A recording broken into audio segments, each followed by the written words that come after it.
One of the things that I find most fascinating about the conflict between the Mexican Centralists and the Texians, the American immigrants, the Tejanos, that sort of mixing and melting mass of humanities that's up in Texas, is that Texas and the troubles there are not occurring in a vacuum. Oh, that's quite right. And Texans tend to take a myopic view of what we call the Texas Revolution. But the Mexicans would say this is a much larger civil war. Yeah, actually, I had a chance to take a look at a Mexican textbook one time. Yeah.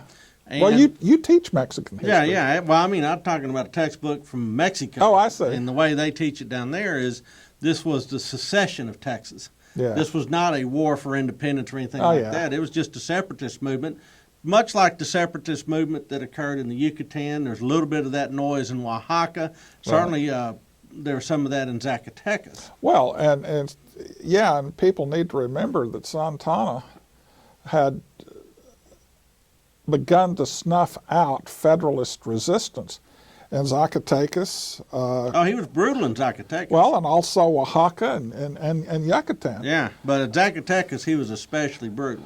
Well, I've heard that after he conquered the town, he told his soldiers, "Okay, guys, 3 days." 3 days of looting, like the old. That yeah. was old school. That was old school. Well, and the thing about the fight at Zacatecas that I find fascinating is that the governor of the state lines up his troops, and he's got all these National Guard guys and militia and all these people that are loyal to him, and Santa Anna manages to bribe his leftmost units. And so his left just gives way because they got paid enough and actually swap sides and roll up his line. I mean, it's an absolute total disaster. But Santa Anna actually has kind of a shopping list.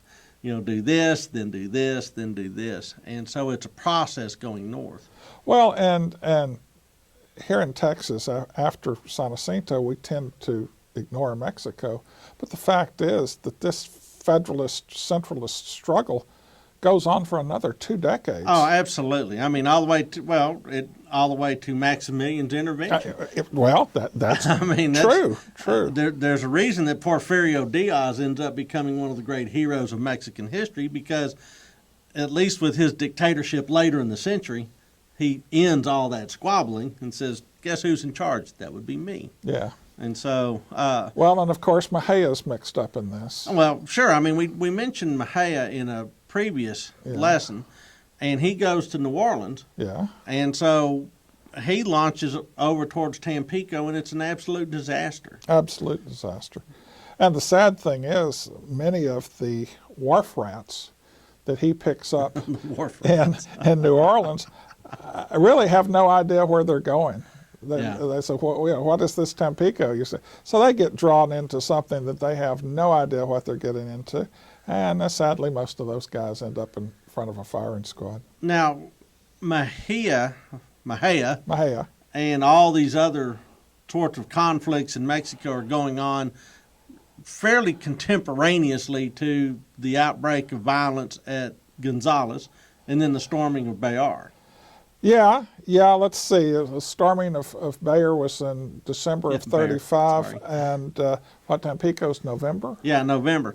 And so I'm wondering now if the Santa Anna began looking at Texas with a memory of, say, the Gutierrez-McGee expedition, the War for Independence, and the fact that Texas serves as a refuge for the opposition to the government in Mexico? Well, yeah, this hadn't been the first time, and yeah, he's not new to Texas. No, he was here in 1813 with a incredibly vicious Spanish general, actually, Joaquin de Arredondo, and Arredondo was Santana's mentor. Yeah, and in fact, Santana apparently served with conspicuous gallantry during that campaign because he's mentioned in dispatches.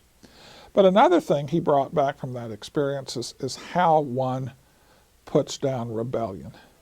Arredondo was his mentor and his model, And the way Arredondo put down that revolt was with astounding brutality. He nearly killed half the people in Texas. Well, and that's the irony. He goes up and he says, "Look, we are going to wipe out this resistance, this Republican resistance, Yeah. root and vine."